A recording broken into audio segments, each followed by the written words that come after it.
Let's talk about something that's everywhere right now in the spiritual space. Lionsgate. Yes, unpopular but needed opinion coming up right now. So, welcome to Lunatra. I am Cheryl Mitchell, and you've probably seen the posts. Manifest on 8/8. The portal is open. It's the most powerful day of the year, right? I mean, it's everywhere. This is your time to manifest. But what if I told you that most of what you heard isn't actually true? That it's not really based on ancient astrology or even historical record. And even more importantly, what if I told you that you really don't even need a portal to manifest what's meant for you? Now, if you have been feeling confused or pressure or unsure of what you're doing this season, this is the video to continue to watch, you guys. So let's get into what Lionsgate Portal really is. So the idea of Lionsgate Portal happening every August 8th is modern. It is not an ancient Egyptian, it is not, there's no ancient Babylonian record or anything like that, okay? There's actually no ancient record at all of it. There's no Egyptian text or temple calendar because the Gregorian calendar didn't exist back then, right? But and it definitely doesn't talk about how it marks this day for manifestation or spiritual activation. Now, what's real here is that around this time of the year, we witness a heliacal rising of Sirius, the star Sirius, okay? And it happens to be the sun in Leo right now, right? And that means that the star Sirius becomes visible in the early morning sky after weeks of being hidden by the sun's glare. That's ultimately historically what this portal kind of date, this time frame is. Now, in ancient Egypt, this event was sacred. The heliacal rising of Sirius was sacred, and it marked the start of the new year and coincided with the flooding of the Nile, which was literally a rebirth of the land. But it wasn't tied to 8/8 specifically because that time moved. And it certainly wasn't about writing down a manifestation list under a star portal. But there is a reason this time is so magical and powerful. So I'm not dissing, if you've made it this far, I'm not dissing Lionsgate Portal because there is meaning behind it. Not that meaning, but there is meaning. We've made it meaningful. We have infused this time. We, as a spiritual community, you guys, have infused this time with energy, attention, and a collective desire. And that is powerful.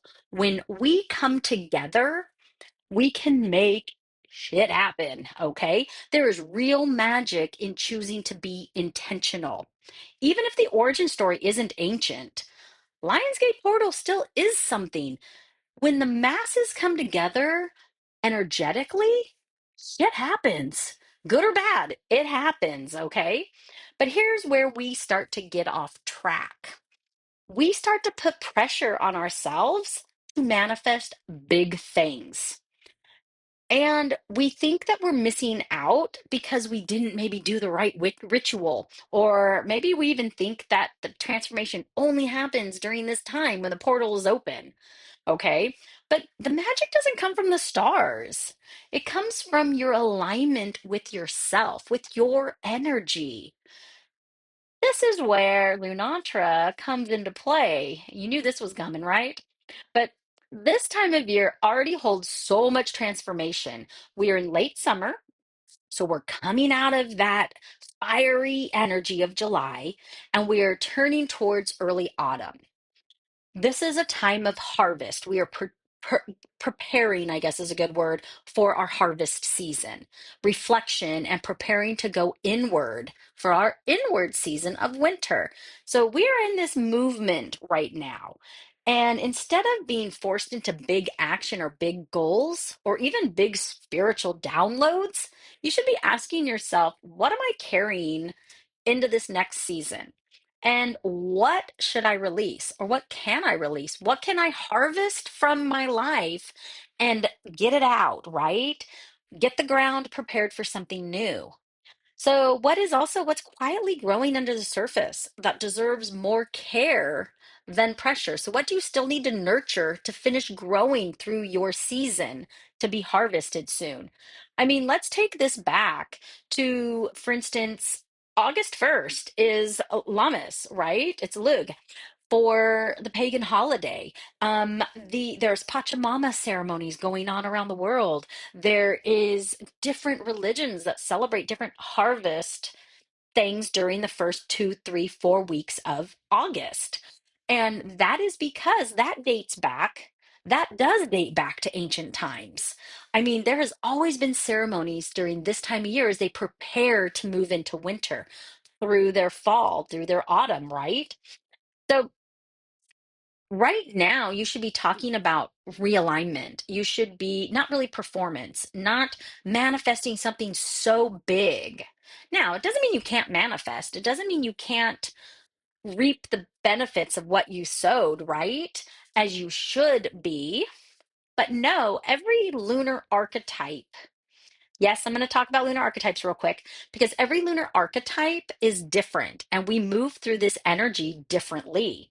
So, one of the things that I teach is that each of us was born under a specific moon phase, and that birth rhythm shapes the way we move through energy cycles like this, like the Lion's Gate. Okay, so let's walk through real quick what the 8 lunar archetypes might be experiencing during this season of transformation. And I'm not talking just this 12 days or whatever it is, not quite 12, it's actually a little bit more than that, but the Lionsgate portal. But as you move into also the harvest season, okay? So the dreamer is born under a new moon. Now, before I go there, if you have not gotten your lunar archetype, my website, links are below, lunatraenergy.com. Put in your birth date, calculate it, and then click the guide and put in your email, and you will get an amazing 15-page description of your lunar archetype. And it's kind of like when you get your astrology report, but it's deeper. It's deeper into your own energy and your personality. So I think it's almost kind of like astrology meets humans design, and it is all about the moon instead, right? But it's actually more about you as a person. Okay, so I did my sales pitch for my free, not even asking for anything, guys, guide so you can learn about what your archetype is. But the 8 archetypes are the dreamer for the new moon, the seeker, the waning crescent, the warrior, first quarter, the refiner, waxing gibbous, the illuminator for full moon, and the teacher for waning gibbous moon phase, the alchemist for third quarter, and the mystic, the waning crescent. Okay. So let's talk briefly. I'm going to go through each archetype and we're going to talk about what that archetype is going to possibly be going through or how you can work through this energy as you move into your fall season, okay, as you come out of summer. So, the dreamer, the new moon born, you may feel quiet, inward, and unsure of your next step. But you need to let yourself dream without a demanding plan. This is your time to receive, not to rush. So, really kind of sit back and watch what's going on through these phases, okay? The seeker, who is my waxing crescents. Now, you may feel the surge of curiosity or restlessness. Now, my seekers are my leap before they look people.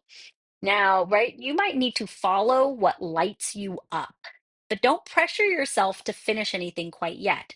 Discovery is the point right now.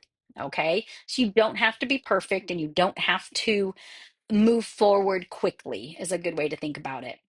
Then you have the warrior. Now, the warrior is a first quarter born.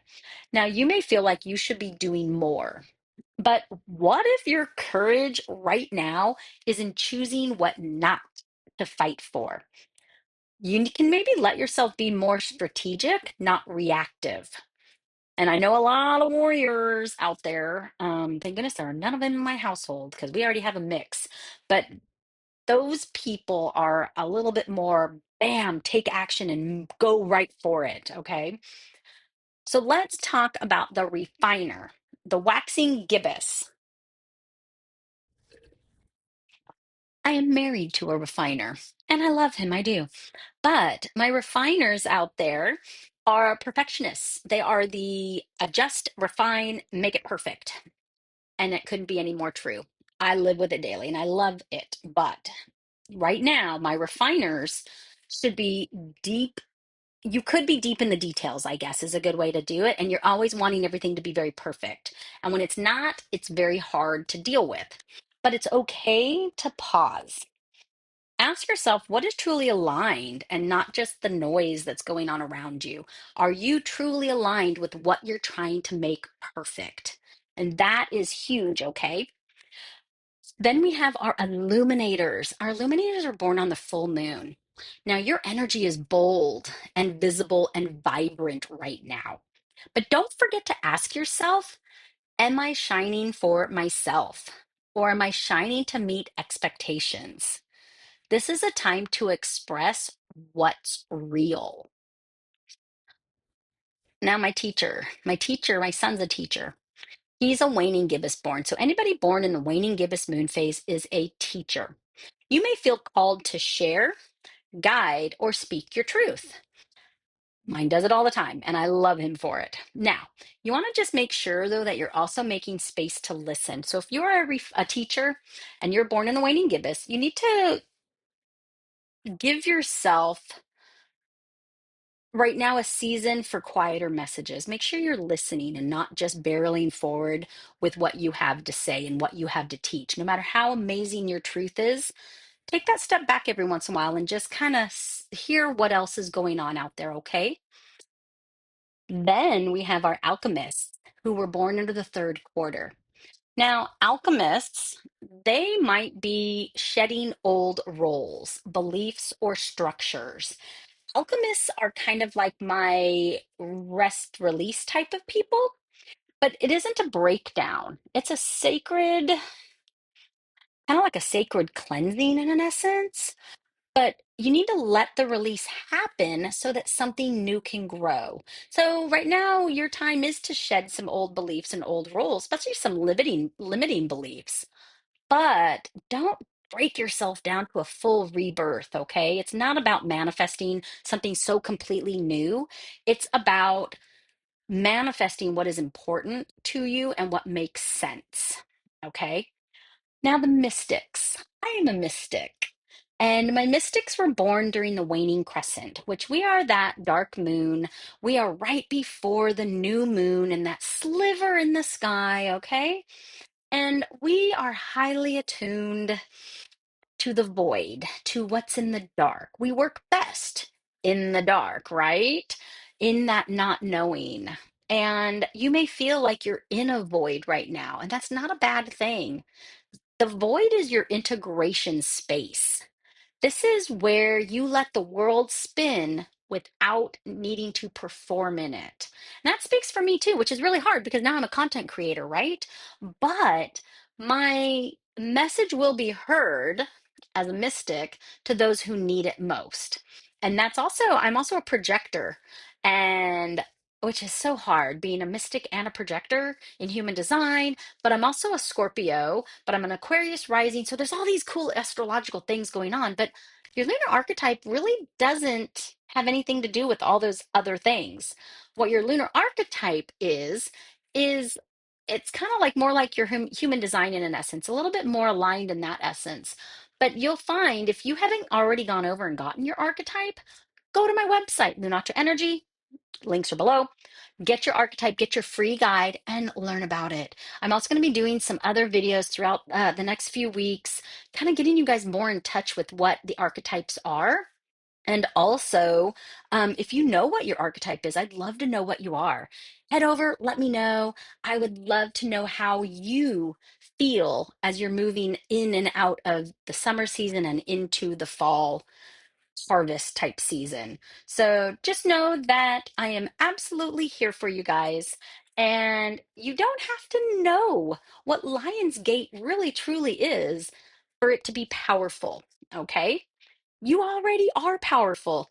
Your rhythm already knows, and your body is already feeling the shift because we're shifting seasons right now.